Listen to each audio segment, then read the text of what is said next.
भजी हा असा प्रकार आहे, की हा खाण्यासाठी आपल्याला कुठलाही काळ, वेळ याचं बंधन नसतं. अगदी केव्हाही मनात आलं ना, तेव्हा बनवून आपण खाऊ शकतो. तर आज आपण मस्त अशी गोल कांदा भजीची रेसिपी पाहणार आहोत. तसं बघायला गेलं ना, भजी बनवणं अत्यंत सोपं आहे. भजी बनवताना आपल्याला कुठलंही रॉकेट सायन्स वापरावं लागत नाही. अतिशय सोपे आहे. परंतु ही जी भजी आहे ना, आज आपण सोडा न वापरता अगदी मस्त अशी खमंग, खुसखुशीत, जाळीदार कशी बनवायची, तीही एका ट्रिकने ते आज मी तुम्हाला आजच्या व्हिडिओमध्ये सांगणार आहे. त्यामुळे व्हिडिओ कुठेही स्किप न करता अगदी शेवटपर्यंत नक्की पहा. चला तर मग वेळ न घालवता लगेचच आपल्या रेसिपीला आपण सुरुवात करूया. रेसिपी नेहमीप्रमाणेच अगदी साधी, सिंपल, सोपी आहे. त्यामुळे तुम्हाला नक्कीच आवडणार आहे. तर त्यासाठी रेसिपीला एक लाईक जरूर करा.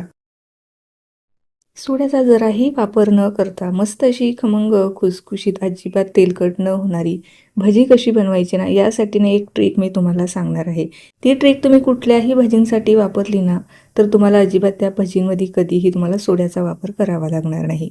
तर घरातल्या एका वाटीने मोजून बरोबर 1 वाटीभर बेसन पीठ घेतलेलं आहे. आता भजी जी आहे ना, नेहमी घरातली जे बेसन पीठ वापरून जेव्हा भजी बनवतो ना, त्याचा जो रंग आहे ना, हलकासा डार्क होतो किंवा त्यामध्ये आपण जे मसाले वापरतो ना, त्यामुळे थोडेसे काळपट होतात. तर मी नेहमी काय करते, भजी बनवताना शक्यतो असं विकतचं बेसन पीठ घेते. त्याची जी भजी आहे ना, त्याचा रंगही अगदी छान येतो आणि मस्त असे कुरकुरीतसुद्धा तयार होते.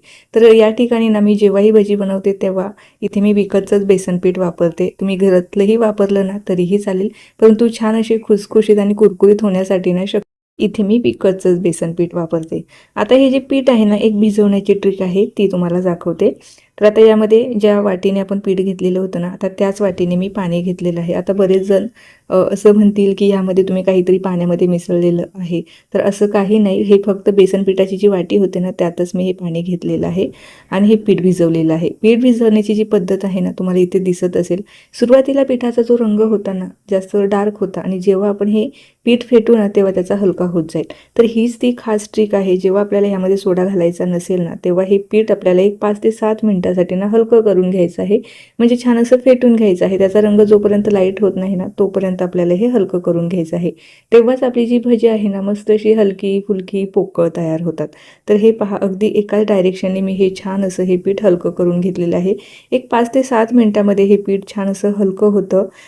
तसं बघायला गेलं ना, भजी बनवणं एवढं काही अवघड नाही. फक्त पाणी मिसळा, मिरची, मसाले वगैरे टाका आणि भजी रेडी. परंतु असं नाही. त्यामुळे भजी ना खुसखुशीत, जाळीदार होत नाही. तर त्यासाठी ना काही महत्त्वाच्या टिप्ससुद्धा आपल्याला फॉलो कराव्या लागतात.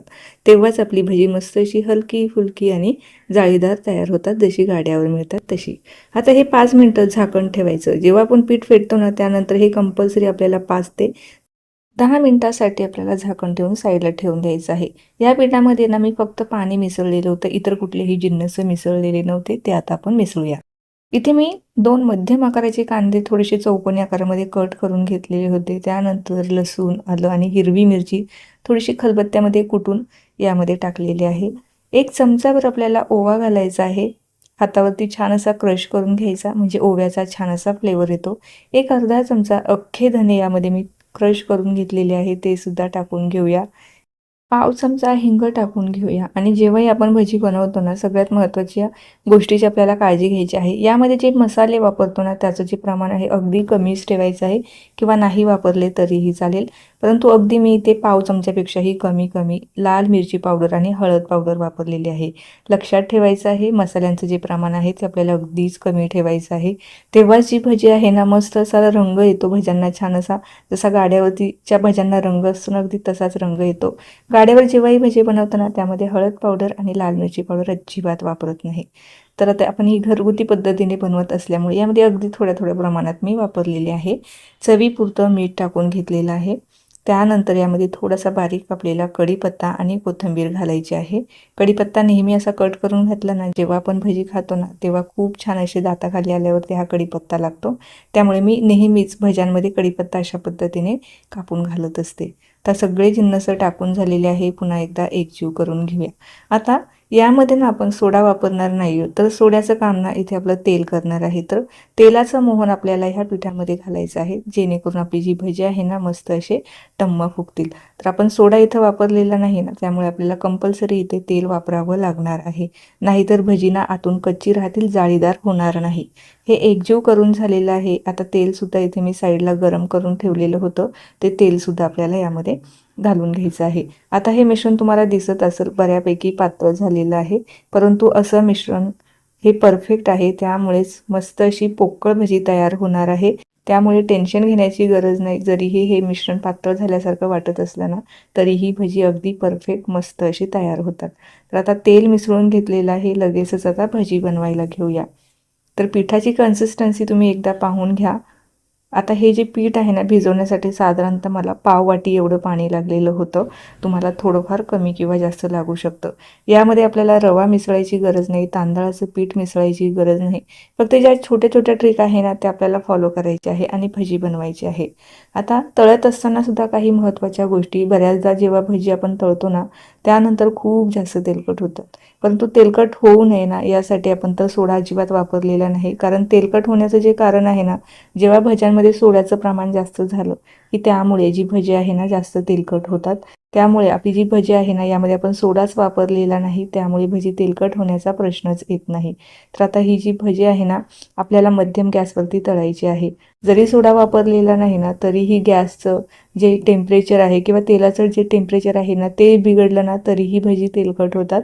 तर कमी गॅसवर आपल्याला ही भजी अजिबात तळायची नाही आणि मोठ्या गॅसवरती सुद्धा तळायची नाही. गॅसची फ्लेम मध्यम ठेवायची आहे. तेलाचं टेम्परेचर जे आहे ते सुद्धा आपल्याला मध्यम ठेवायचं आहे आणि मध्यम गॅसवरती मस्त अशी गोल्डन ब्राऊन रंगावर येईपर्यंत ही भजी छान अशी तळून काढायची आहे. तर तेलात सोडल्याच्या नंतर तुम्हाला इथे दिसतच असेल अगदी टम्म ही भजी फुगलेली आहे.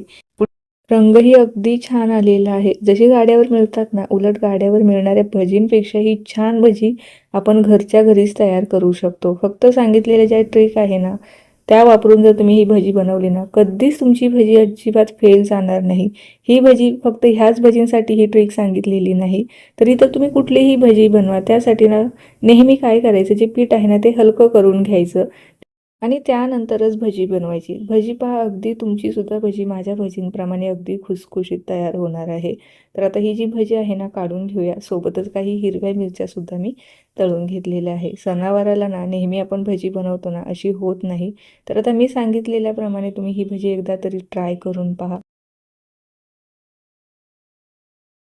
तुम्ही स्वतः मला कमेंट करून सांगाल की ही जी भजी आहे ना, अगदी खुसखुशीत तयार झालेली आहे. आता यामध्ये जर तुम्हाला सोडा वापरण्याची आवश्यकता लागली ना, तर अगदी कमी प्रमाणात, म्हणजे पाव चमच्यापेक्षाही कमी, चिमूटभर सोडा जर तुम्हाला वापरायचा असेल ना, जर तुमची भजी अशी टम्म फुगली नाही, तर तुम्ही अगदी पाव चमच्यापेक्षाही कमी इथे यात सोडा वापरू शकता. परंतु जर पीठ छान व्यवस्थित फेटलं गेलं ना, तर सोड्याची आवश्यकता लागत नाही. तर हे पहा ना, किती अगदी हलकी फुलकी पोकळ आणि आतूनसुद्धा जाळीदार ही भजी तयार झालेली आहे. मस्त ही खमंग कुरकुरीत भजी तयार होतात. अगदी घरचे खाऊन ना अगदी खुश होणार आहे, ही 100% खात्री आहे. कुठल्याही वेळेला तुम्ही ही भजी बनवा, 100% परफेक्ट आणि जाळीदारच तयार होतील. तर बघ कशी वाटली तुम्हाला ही मस्त अशी गोल कांदा भजीची रेसिपी. जर तुम्हाला जराही कुठे आवडली असेल ना, तर रेसिपीला एक लाईक जरूर करा.